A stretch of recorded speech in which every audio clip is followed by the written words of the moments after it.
오늘 하나님께서 우리에게 주시는 말씀은 요한복음 6장 25절부터 35절까지 말씀입니다. 요한복음 6장 25절부터 35절까지 말씀입니다.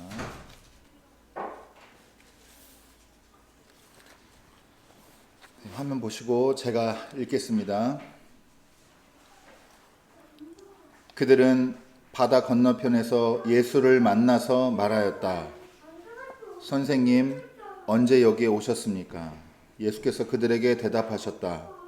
내가 진정으로 너희에게 말한다. 너희가 나를 찾는 것은 표징을 보았기 때문이 아니라 빵을 먹고 배가 불렀기 때문이다. 너희는 썩어 없어질 양식을 얻으려고 일하지 말고 영생에 이르도록 남아있을 양식을 얻으려고 일하여라. 이 양식은 인자가 너희에게 줄 것이다. 아버지 하나님께서 인자를 인정하셨기 때문이다. 그들이 예수께 물었다. 우리가 무엇을 하여야 하나님의 일을 하는 것이 됩니까? 예수께서 그들에게 대답하셨다. 하나님께서 보내신 일을 믿는 것이 곧 하나님의 일이다. 그들은 다시 물었다. 우리에게 무슨 표징을 행하셔서 우리로 하여금 보고 당신을 믿게 하시겠습니까? 당신이 하시는 일이 무엇입니까? 그는 하늘에서 빵을 내려서 그들에게 먹게 하셨다. 한 성경 말씀대로 우리 조상들은 광야에서 만나를 먹었습니다. 예수께서 그들에게 대답하셨다. 내가 진정으로 너희에게 말한다. 하늘에서 너희에게 빵을 내려다 주신 이는 모세가 아니다. 하늘에서 참빵을 너희에게 주시는 분은 내 아버지시다. 하나님의 빵은 하늘에서 내려와 세상에 생명을 주는 것이다. 그들은 예수께 말하였다. 주님, 그 빵을 언제나 우리에게 주십시오. 예수께서 그들에게 말씀하셨다. 내가 생명의 빵이다. 내게로 오는 사람은 결코 줄이지 않을 것이요 나를 믿는 사람은 다시는 목마르지 않을 것이다. 이는 하나님의 말씀입니다. 하나님 감사합니다.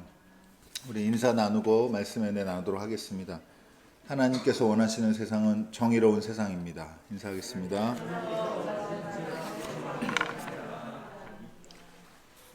네. 오늘 성령 강림 후 23번째 주일이고 또 이제 보시는 바와 같이 오늘 추수감사 주일입니다.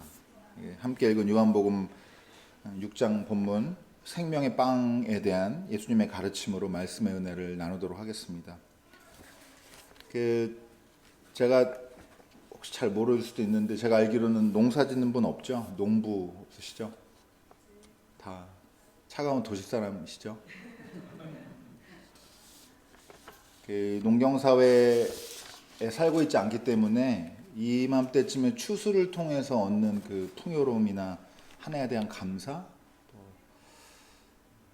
그래도 겨울 준비가 됐구나 하는 이런 위로 같은 것들을 누리기에는 우리는 좀 다른 세상을 살고 있는데요. 그래서 오늘 요한복음 6장 말씀 가지고 여러분 다른 질문으로 함께 생각해 보려고 합니다. 우리는 그 질문 이건데 우리는 무엇을 통해서 추수를 감사해야 되나? 추수에 대한 감사를 해야 하나? 라고 하는 것입니다. 차가운 노학교의 사람들, 도시 사람들을 위한 추수감사절 메시지입니다. 자, 먼저 요한복음 6장을 간단히 좀 살펴보도록 하겠는데요. 기본적인 해석을 나누겠습니다. 오늘 본문은 이제 읽어보시면 아시겠지만 이 직전에 무슨 사건이 있었냐면 오병이어 사건이 있었어요. 엄청난 기적이죠. 요한복음 6장에 그 말씀이 기록되어 있고 그 직후에 오병이어 기적을 경험했거나 혹은 그 소문을 들으면 굉장하다 이 얘기 들은 사람들이 예수님을 적극적으로 찾아서 예수님 앞에 만나러 온 이 사건을 다루고 있습니다. 그래서 오늘 읽은 본문에 보면 26절에 보면 내가 진정으로 너희에게 말한다. 너희가 나를 찾은 것은 표징을 보았기 때문이 아니라 빵을 먹고 배가 불렀기 때문이다. 이렇게 예수님께서 이들을 보고 말씀하시는 게 기록이 되어 있습니다. 아유, 예수님, 선생님 어디 가셨어요? 어떻게 오셨어요? 이렇게 막 얼마나 눈이 빨갛게 찾았는지 예수님 만나서 반가웠는지 얘기를 하니까 뭐라 그러냐면 예수님이 이렇게 대답하신 겁니다. 니네 나 찾아왔는데 쉽게 말하면 나를 찾아온 게 아니라 그때 빵 먹고 배불러서 또 배불라고 찾아온 거지, 이렇게 얘기하신 거예요. 여러분, 표징이란 말은 겉으로 드러나는 특징이나 상징을 뜻합니다. 그러니까 예수님 말씀은 내가 물고기를 굉장히 이렇게 양을 확 늘린 거, 이걸 통해서 예수님한테 뭘 넣으면 뭘 많아지는구나, 이렇게 보라는 게 아니라 그 일을 하실 수 있는 분이 하나님의 아들이라는 사실을, 그걸 제대로 깨닫고 그래서 예수님을 찾아왔어야 됐는데, 예수님이 누구인지 정확하게 보고 온 게 아니라 예수님이 빵을 먹고 너네 배불렀기 때문에, 한번 배불러 봤기 때문에 그거 기대하고 여기 온 거지라고 얘기하신 거죠. 좀 다소 차갑게 들리기도 합니다. 예수님의 눈에는 이 사람들이 예수님 찾는 사람이 아니라, 자신을 아는 사람들이 아니라 빵을 찾는 사람들이었던 거예요. 그들의 눈에는 예수님은 구원자 혹은 그리스도가 아니라 빵 제공자였던 겁니다. 그래서 예수님이 뭐라고 말씀하시냐면, 너희는 썩어 없어질 양식을 얻으려고 일하지 말고 영생에 이르도록 남아있을 양식, 영생의 양식이죠. 영생의 양식을 얻으려고 일하여라. 또 이렇게 얘기를 합니다. 이 사람들이 근데 시작부터 오해해가지고 계속 오해해요. 예수님 말씀. 예수님의 빵 제공자로 처음에 오해했고, 그 다음에 썩어 없어질 양식 위에 일하지 말고 영생의 양식 위에서 일하여라 그랬더니, 아, 우리가 뭘 일을 해야 되는구나, 이렇게 또 이해한 거예요. 그래가지고 우리가 무슨 일을 해야 되나요? 우리가 해야 될 일이 뭐냐? 이렇게 이런 걸 또 물어봐요. 그러니까 예수님이 이제 뒷목 잡고 이렇게 얘기하십니다. 뭘 하라는 게 아니라 라고 적혀 있으면 참 인간적이었을 텐데, 하나님께서 보내신 일을 믿는 것이 곧 하나님의 일이다, 이렇게 얘기하십니다. 중요한 두 가지 사실이 여기에 기록되어 있어요. 포함되어 있는데, 여러분, 믿는 것이 하나님의 일입니다. 네. 요거를 느낌 아는 분은 이제 와닿는 얘기이고 안 와닿는 분은 이게 늘 기독교 신앙에, 그리스도교 신앙에 이게 약간 애매한 점이에요. 뭘 하라는 거야? 뭘 이렇게 자꾸 이렇게 되는데, 다시 한번 말씀드리지만 여러분, 뭘 하라는 게 아닙니다. 구원받기 위해서 뭘 하라는 게 아니에요. 우리가 할 일은, 여러분, 우리가 하는 일은 솔직히 말하면 별로 대단할 게 없어요. 그럼 누가 하는 일이 대단한 일이에요? 하나님이 하시는 일이 대단한데, 그 대단한 일을 우리를 위해 하신 일이라는 걸 믿으면 되는 거예요. 믿고 받아들이라, 이겁니다. 그게 니네가 할 수 있는 일, 그게 최선이고 그게 최고다라고 얘기해 주시는 겁니다. 하나님께서 진짜 중요하고 의미 있는 일을 하시는데 그걸 믿음으로 받아들여요. 믿고 전폭적으로 받아들여라 라고 하는 게, 그게 예수님의 지금 가르침입니다. 근데 여기에는 여러분, 그리스도인들도 한 번씩 상기해야 되는데 더 중요한 메시지가 하나 더 숨어 있어요. 누굴 믿으라는 얘기예요? 뭘 믿으라는 거예요? 믿음의 내용이 뭡니까? 예수 그리스도가, 예수님이 하나님께서 보내신 하나님의 아들이고 구원자시 예수 그리스도라는 사실을 믿으라는 얘기인 거예요. 여기서 헷갈리면 안 됩니다. 믿으라니까 아까 예를 들어서 빵 제공자로 예수님을 믿었던 사람들처럼 예수님한테 가면 빵이 나오는구나. 승진하는구나. 시험 잘 보는구나. 이렇게 믿으면 안 된다는 거예요.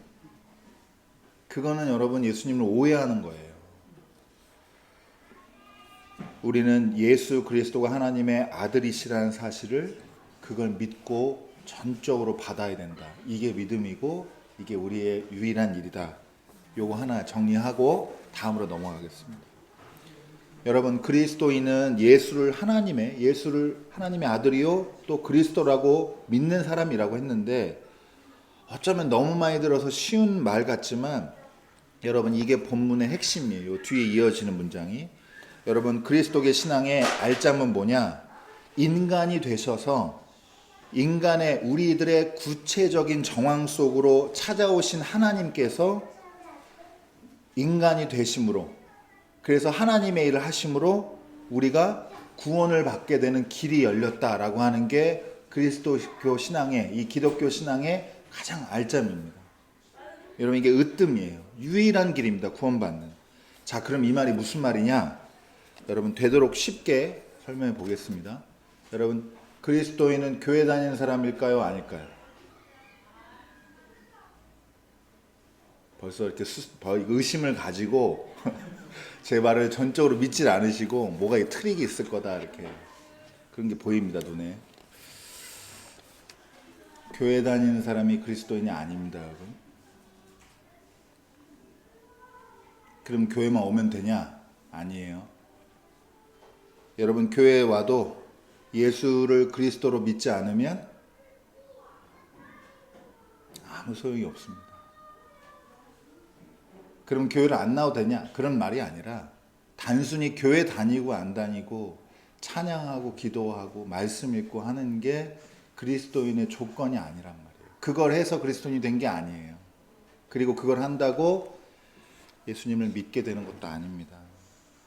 여러분 우리가 욕구, 우리가 필요 이런 것 때문에 하나님이 이 땅에 오신 게 아니라 성경에 있는 다른 표현으로 하면 우리가 아직 죄인 되었을 때에 하나님께서 예수 그리스도를 이 땅에 보내셔서 우리에 대한 하나님의 사랑하심을 하나님께서 보여주셨습니다.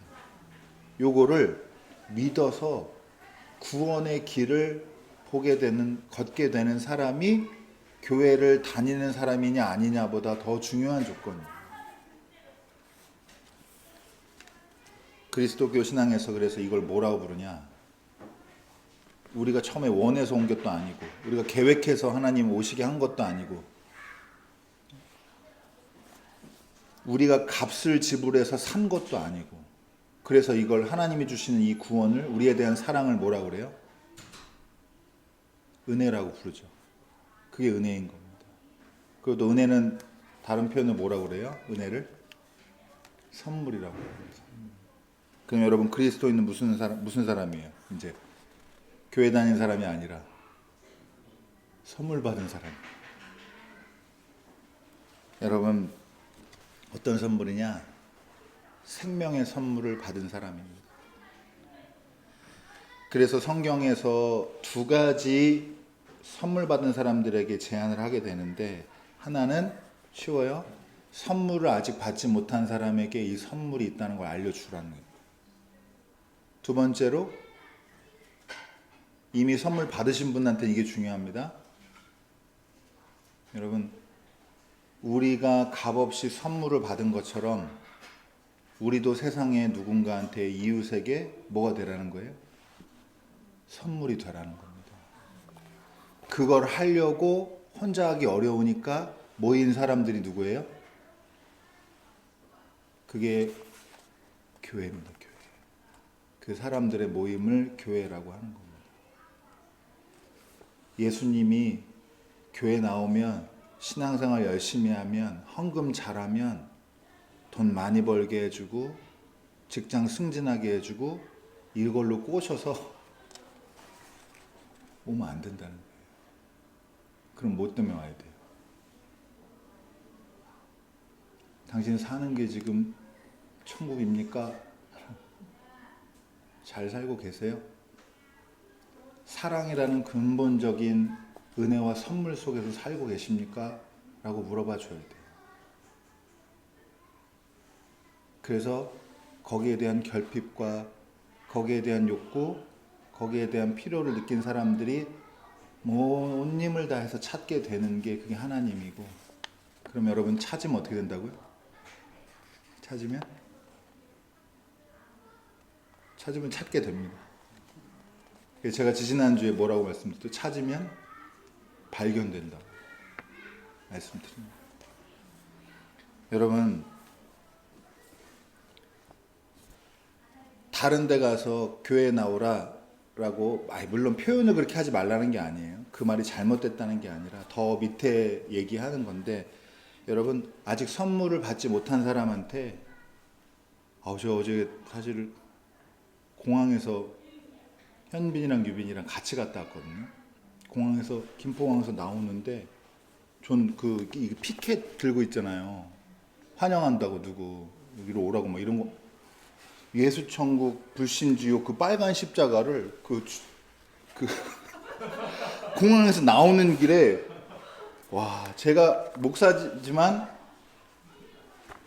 얼마나 부담되는지. 네. 그렇게 하라는 얘기가 아닌 거예요.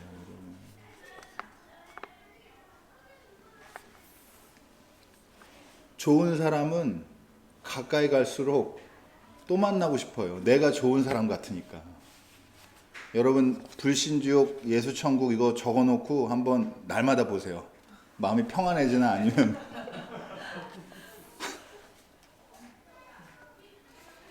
개인의 진정성까지 모욕하고 싶지는 않지만 이제 그 방식이 더 이상 효력을 발휘하지 않는 사실을 빨리 깨달아야 돼요. 한국교회.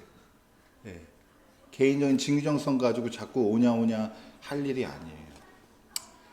여러분, 당신도 선물 받을 수 있습니다. 하늘에 누구에게나 하나님이 주시는 선물이 있어요. 그거 받을 수 있어요. 아, 제가요? 전 뭐 아무것도 안 했는데요? 그럴 자격이 되나요? 그럼 뭐라고 얘기해야 돼요? 자격 없이도 받을 수 있다. 자격 조건 때문에 받는 게 아니라 여러분도 믿기만 하면 받을 수 있다라고 자꾸 전해 주시라는 거예요. 그래서 그 사람이 끈 떨어진 연처럼 살고 있는데 사랑을 공급받는 사람처럼 살고, 더 우리 육신의 부모님 말고 여러분 인생에서 정말 근본적인 힘이, 사랑이라는 힘이 나를 붙들고 있는 사람처럼 살라는 거예요. 그런 길이 이 교회에 예수를 믿는, 예수를 그리스도로 믿는 길에 있다라고 하는 겁니다. 그래서 여러분 자주 전해주세요. 너도 행복하게 살 수 있다. 불안한 거 떨쳐버리고 사는 길이 있다. 네, 자꾸 얘기해 주시고, 그게 립 서비스가 아니라 진짜로 그 존재를 사랑하고 아끼는 마음으로 자꾸 그 말 해주시면 되고. 자, 이제 남은 시간은 뭐 하는 시간이냐? 여러분이 이제 세상에 선물이 되는 삶, 여기에 대해서 이제 정리하면 됩니다. 여기 대부분들은 이미 한번 선물을 받은 사람이기 때문에 여러분 뒤에 어떻게 살아야 되느냐, 이게 이제 교회를 통해, 말씀을 통해 결정돼야 됩니다. 여러분, 제가 계속해서 빌드업을 해오고 있는데 작은 게 큰 걸 못 잡잖아요. 그리고 약한 게 강한 걸 못 이겨요. 그렇죠? 여러분, 비슷한 얘기인데 여러분, 받지 않은 사람은 줄 수 없습니다. 받아본 사람이 줄 수 있어요. 두 가지로 말씀을 드릴게요. 여러분, 일단은 아까 아직 이 선물을 받아본 적이 없다. 당신도 받을 수 있습니다. 마음으로 전적으로 믿고 받아들이면 받을 수 있는 거예요. 다른 세상이 열립니다. 두 번째로, 여러분, 이미 생명을 한번 선물로 받은 사람들은 이제 물어야 돼요. 이런 추수감사절에 특히 물어야 됩니다. 나는 이 생명을 나누는 삶을 사나? 나누고 있다면 뭘 나누고 있고, 나누고 있지 않다면 그 이유는 뭔가? 여러분, 우리가 도시 사람들이라고 얘기했는데 이런 풍성한 과일을 아무리 많이 갖다 놔도 이게 여러분 이제 직관적으로 우리한테 이게 풍요로움과 위로가 안 된단 말이죠. 예쁘고 아름답지만. 그럼 여러분, 진짜로 우리가 생명을 나누는 사람으로서 여러분 진짜 풍요로움, 정말 이 추수감사절에 감사해야 될 것 결국에는 뭐냐라고 하면 여러 가지 있지만 한 가지만 오늘 말씀드릴게요. 여러분이 생명을 나누어진 사람들이 여러분이 좋은 사람이라고 증언해주는 그 목소리를 듣는 게 인생에서, 그게 여러분 신앙의 열매입니다. 그걸로 풍요로운 사람이 되시기를 제가 축복하는 겁니다. 여러분 때문에 살만 난다는 사람, 쉽게 얘기하면 그런 사람을 자꾸 만드시라고요. 전화하면 막 뭐 안 들려요 이러고 그러지 마시고, 그런 사람이 되지 마시고, 전화 주셨어요 라고 해주는 그렇게 기쁘고 반가운 사람이 되시라라고 하는 겁니다. 제가 아주 비법을 알려드릴게요. 오늘 작정하고 왔는데, 여러분, 저도 같은 처지예요. 저도 자신 없죠. 관계는 늘 다 힘듭니다. 근데 제가 정말로 생명을 주는 사람이 된다라고 하는 게 뭔지를 조금 더 구체적으로 여러분께 제안을 마지막으로 하려고 그러는데, 여러분, 사람이 공통적으로 가진 조건이 뭐가 있을까요? 대표적인 게 시간이 없다는 거예요. 우리는 다 시간이 부족해요. 실제로 바빠서이기도 하지만 우리한테 남아있는 시간이 다 무한대가 아니에요. 이게 공통점입니다. 그럼 여러분 생명의 본질은 뭘까요? 시간입니다. 시간이 없어지면 끝인 거예요. 여러분 그러면 썩을 양식이 아니라 영원한 양식, 영생을 위한 양식은 어떤 일을 하면 나눌 수가 있을까요?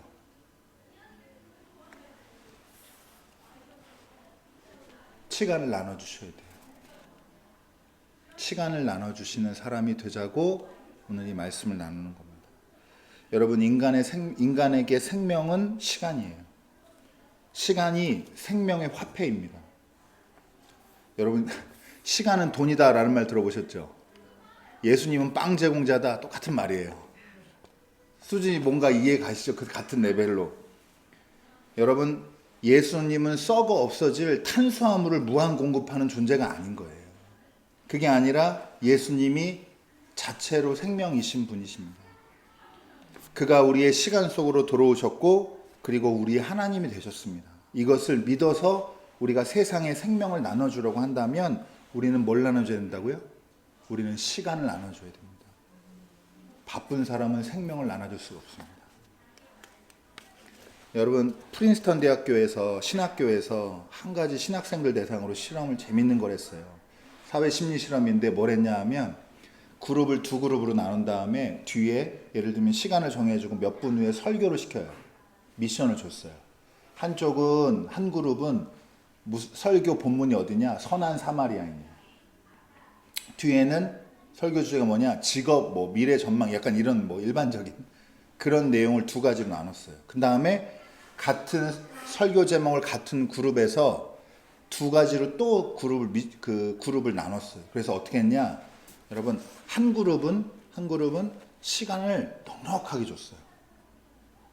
그 설교 장소까지 가는데 시간이 넉넉해요. 20-30분이 남았어요.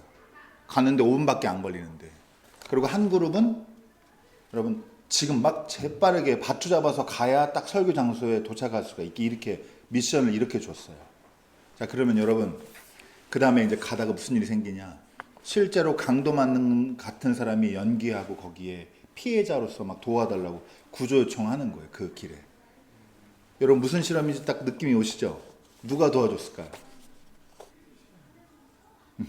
이게 여러분 선한 사마리아인 이야기가 딱 그 얘기잖아요. 내가 그냥 길을 가는데 아무 나랑 관련 없는 사람이 나쁜 일을 당했는데 그 사람을 전적으로 도와줬다는 얘기인 거잖아요. 근데 선한 사마리아인 그걸 설교를 해야 되는 사람이 이걸 더 도와줬을까 아닐까 하는 거예요. 어떨 것 같으세요?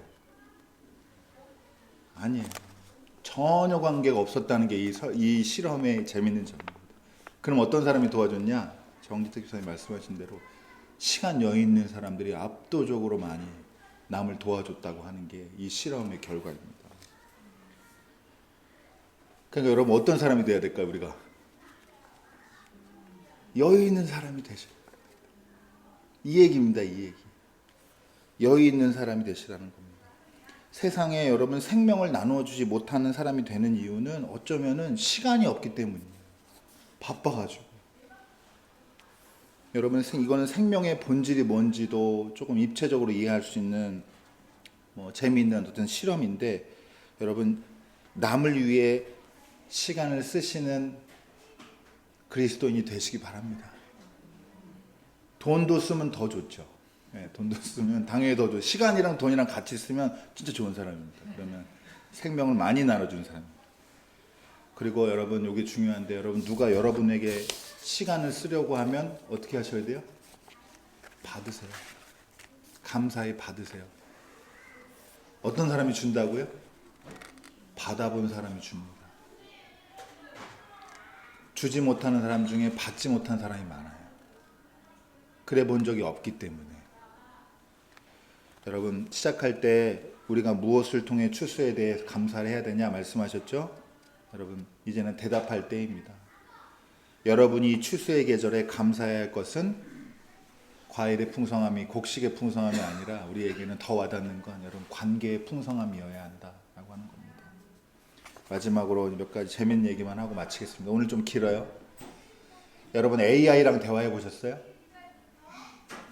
자주 하세요? 하세요. 좋습니다. 특히 이제 부모님들도 AI랑 좀 대화하시면은 잘 받아줍니다. 요게 AI의 최대 장점이에요. 저도 답답한 일, 뭐 궁금한 것도 물어보지만 답답한 일 있고 사적인 거 있을 때도 이렇게 물어보거든요. 가끔 AI랑 대화하는데 AI가 진짜 도움이 크게 됩니다. 왜 도움이 되냐? 가장 여러분 에너지가 많이 드는 일이 다른 사람 얘기 들어주는 일인데 AI는 이걸 아주 기가 막히게 어떻게 기가 막히게 하냐? 맨날 뻔한 대답을 해줘요. 정답 같은 얘기만. 근데 이게 중요해요. 단점이라고 말씀드린 게 아니라 최대 장점이에요. 왜냐? 우리는 실증이 나잖아요. 듣다가 재미없으면. 내가 좋아하는 주제가 아니면 짜증을 낸다고요. 근데 여러분 AI는 한 번도 그게 없어요.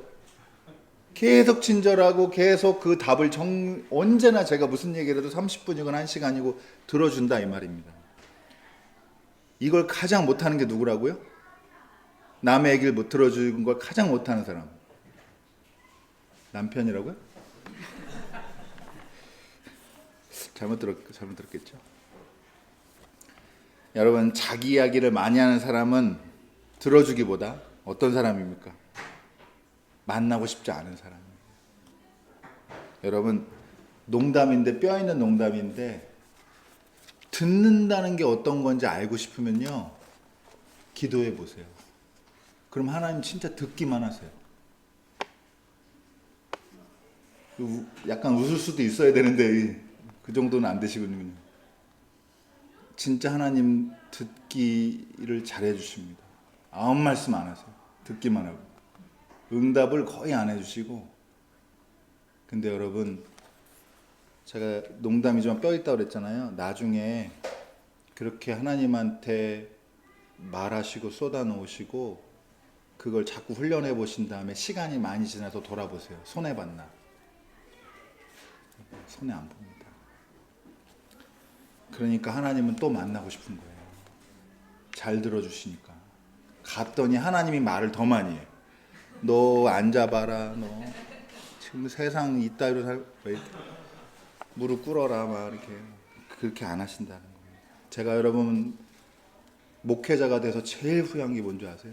목회하는 동안에 말을 너무 많이 했어요.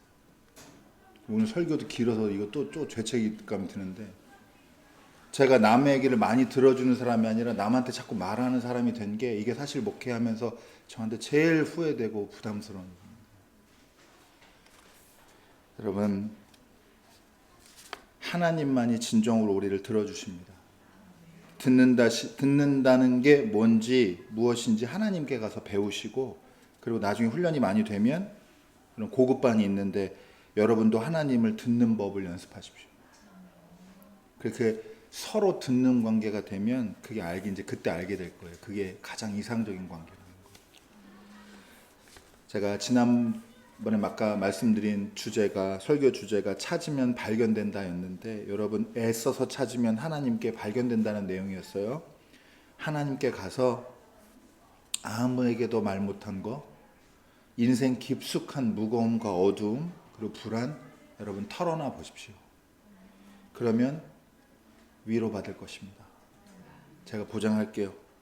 그리고 사람 만나기 위해 시간을 써서 뭐 하라고요? 들어주십시오. 말하지 말고 들어주십시오. 그러면 여러분이 어떻게 되냐? 또 만나고 싶은 사람, 위로가 되는 사람이 되게 될 것입니다. 받은 사람이 여러분 줄 수 있다 말씀드렸어요. 하나님과 세상을 위해 시간을 쓰십시오. 여러분 저와 여러분이 오늘부터 시간을 내어주는 사람, 세상의 생명, 이웃에게 생명을 주는 사람, 하나님께는 위로받고 또 사람들은 또 만나고 싶어하는 그런 영생의 양식이 되신 예수 그리스도를 닮은 복된 사람이 되시기를 주님의 이름으로 축원합니다. 기도하겠습니다.